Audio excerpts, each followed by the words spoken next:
Hi there, it's Kevin with the Rogue Market, here with kind of a different video. I've never done one of these on the channel before, of actually selling cards, actually showing you the process of taking the cards you've accumulated and actually making a profit off of them. I'm going to start doing these video series. Again, we are different than most people that invest in MTG Finance, Magic cards in general, because we do have a brick and mortar store, so it gives me an outlet basically to sell to customers at the even above market price. Usually what we use here is TCG mid. Customers are more than happy paying that because the average customer is looking at Star City Games prices, MTG Goldfish prices, etc. However, even with us, with a game store, we do need to unload things that are hard to move. And ignoring that sort of aspect of MTG Finance, I think that you miss out on a lot of, first of all, your costs are going to be higher, and then you miss out a lot of just potential profits that could be going to then reinvesting in other things that then can be sold later on. So this particular topic is selling to Card Kingdom. I talk about that often. I'm not the biggest fan of Card Kingdom per se, so don't take this the wrong way. The reason why I use Card Kingdom is it's the best of its type for doing this. There are a plethora of other buy lists out there, but I've never seen a process so streamlined. The money gets back into your hands very quickly through Card Kingdom, or in our case, what we use is we absolutely love the Card Kingdom store credit. In fact, I've sold store credit before to people at a discounted, in between price. So that's a good way to do it. So Card Kingdom will get 30% bonus if you go into store credit. You can actually find people then would like this, will actually purchase store credit from you for Card Kingdom for in between halfsies, because it's going to be cheaper that way than paying the regular price. Then that means they get a 15% discount. Anyway, so there are a lot of things I need to talk about with the subject, but this is what I've titled in the video as bulk to bling. This is all bulk. So this is a whole package to Card Kingdom that we're going to sell, and it's going to come out to over $100 of cards here. And I get it, life's too short to look at commons. It's labor intensive. This didn't take a long time though. I mean, we're looking at an hour, a little bit over an hour of actual of breaking through cards. But a lot of this, if you sort cards while you're looking for other stuff, I buy collections, and if you just sort it all, you get it all done, then these sort of opportunities, just go and pick cards, is pretty quick. I usually do it in between working with customers, in between things, so it doesn't take a big, I'm not dedicating big chunks of time to doing this. It's just in between regular day-old things, and we put together a list of cards. And then, so how I do it is I throughout the week is find cards that Card Kingdom wants, complete the carts, and then we send it all off in 1 week in one big package. This isn't going to be too expensive for us to ship. I'm going to say probably around $5-6 to get into Card Kingdom's hand. And then again, the store credit's going to be over $100 for stuff that I consider absolute bulk. So this is the type of stuff that they do offer to buy more than often. So you can see here we have tokens from various sets. So these ones are spirits out of War of the Spark. So emblems, sometimes emblems go for 30-40 cents a piece. This is all stuff that is impossible to sell on eBay and TCG Player. So just fanning through, you can kind of see this sort of stuff. So I'm going to talk about this little pile later on, because this is what makes the package worthwhile. Is when you do buy list to Card Kingdom, you usually want to find something they're already paying more for than TCG market price that actually holds some sort of value. So for in this case, I can get Black Blade Reforged. They are actually buying it from Card Kingdom for 60 cents. So if you up it to store credit, that gives an extra 18 cents. So they're buying it basically for 78 cents store credit. TCG market, there are hundreds. There was one seller when I checked this that was selling, I think, 158 of them for 45 cents a piece and 99-cent shipping. So I could literally recoup my money back if I decided to buy from that vendor right now and send this off to Card Kingdom. So for that reason, I think Black Blade Reforged is a pretty good sell at this point. It does have a lot of play in Commander. However, the Gideon spellbooks seem to have a bigger supply than anyone anticipated. I can still get Gideon spellbooks for very, very cheap, and Black Blade Reforged is included in the Gideon spellbook. So I think this is kind of a toxic asset to sit on, and so that reason, this is the thing that's going to sweeten the deal to make the bulk worthwhile selling it. So I've got a stack of Black Blade Reforges that I'm selling to Card Kingdom that's going to give, and it's going to pay for the shipping. Basically, it's going to be the thing that offsets the shipping and makes the bulk just pure profit after that. So again, it's got a lot of times you have these older type sets, like cards like Pulse Marassa I don't consider bulk because they do see play in Pauper and other things, but since it was reprinted in this latest set, this is the third printing in just a couple years, and so cards like this have a hard time ever accruing value if they've been reprinted this often, this many times in the last few years. So this is a signal from Wizards of the Coast that they're going to continue to print cards like Pulse Marassa or print Pulse Marassa over and over, so it's never going to be able to have any sort of real world value. Same thing with Doom Traveler. This card gets printed like crazy. I think actually Doom Traveler was just in the Game Nights. Maybe it was in Doom Traveler. Maybe it's like Raise the Alarms I'm thinking of, but that's another one that just gets printed like crazy. Seer's Lanterns, things like Loyal Pegasuses.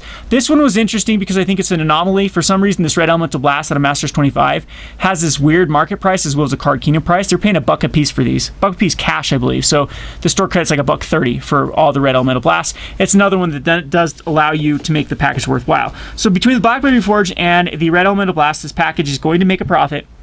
It's going to make a nice little significant profit, and I think part 2 of this video I'll show you of where I'm going to use that Card Kingdom store credit. They have some really undervalued cards right now.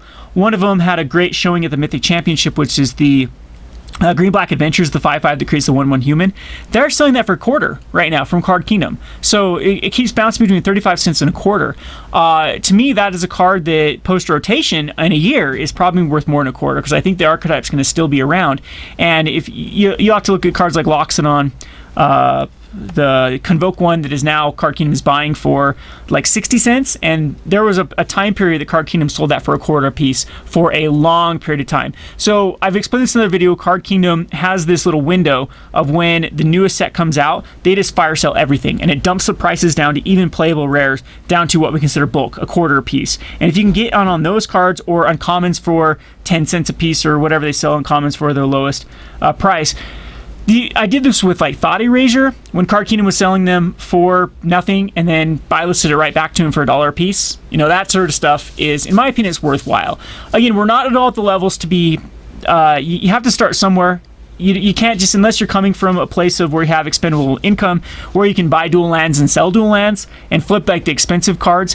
That's of course a better way to start. But if you don't have a starting point, like us particularly, we started the store with very little capital, just our own collection, and so it's been a grind to get there. And this is one of the ways we've been able to grind to get there is by making every penny count. And so again, flipping through this, a ton of tokens out of this box. So I'm going to skip the tokens because the tokens do add. They're paying 8 cents a piece for a lot of these tokens for store credit, 6 cents a piece for cash. And again, they have no real world value. It's very hard to sell these emblems. Most of these are selling for more. Like I believe these Teferi emblems are going for like 50 cents a piece. Like things even like City Blessings. Are you kidding me? These are as common gets. Just kind of scanning through these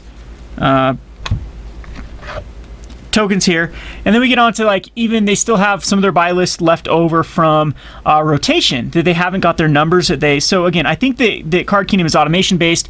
They want a certain amount of inventory of every card, especially if it has been a hot seller at one point in time. So even rotated cards like Queen's Commission, they're still buying. I bet this card does see play in some of the various commander decks like the Edgar Markov, but to me this is just like an asset that's very hard to move at a profit, except for this buy list where we're paying 8 cents a piece.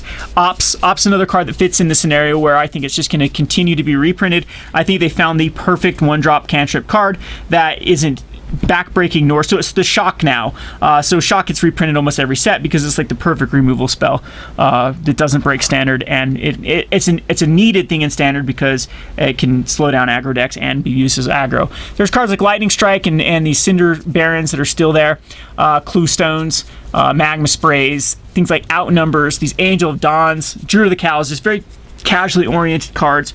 And this is exactly what you're going to find throughout this box of just 5 to 10 cent cards that were able to be buy listed to Card Kingdom, and that adds up to a decent package. So again, that's just sort of the overview. I hope I covered the topic. I need to actually write a script so I can stay on topic with these sort of things of how you kind of do this little juggle. So this is just, in my opinion, free money. This is stuff that is dead cards. They can't move on eBay, TCG Player, Amazon, or you'll be losing out on money. Occasionally I get people that come in and buy these cards. I actually sell quite a bit of Black Blade Reforges here at the store.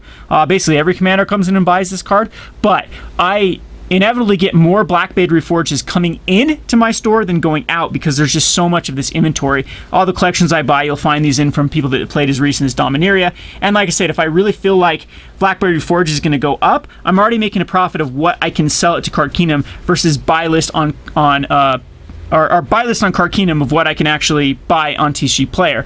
And this is like, you can use services like Quiet Speculation. There's some other online services like MTG Stocks. They will allow you to find these arbitrage opportunities where you can sort by what's called spread. So right now, for example, on Quiet Speculation, this had a negative spread of negative 15%, meaning that a buy list was paying 15% more than the lowest seller, the lowest vendor. And so those are good little services that I highly suggest you check out. Maybe I'll do another overview with it. I've kind of taken a backseat from really reviewing a lot of people's services because, I don't know, in this day and age, I just don't do enough with Magic the Gathering, and I'm still considered a little bit of a controversial figure in the Magic the Gathering community. So a lot of brands actually don't like me working with them, as you know, that's just a little bit of the history of things. Anyway, we're not going to go into that too much on this video. This is been just a video on kind of the juggle with bulk. There are other ways to move bulk, like few places will take 1,000 cards for $1. To me, at that point, it's like impossible to even make shipping worth it unless they'll send you a pre-packaged label to ship it to them.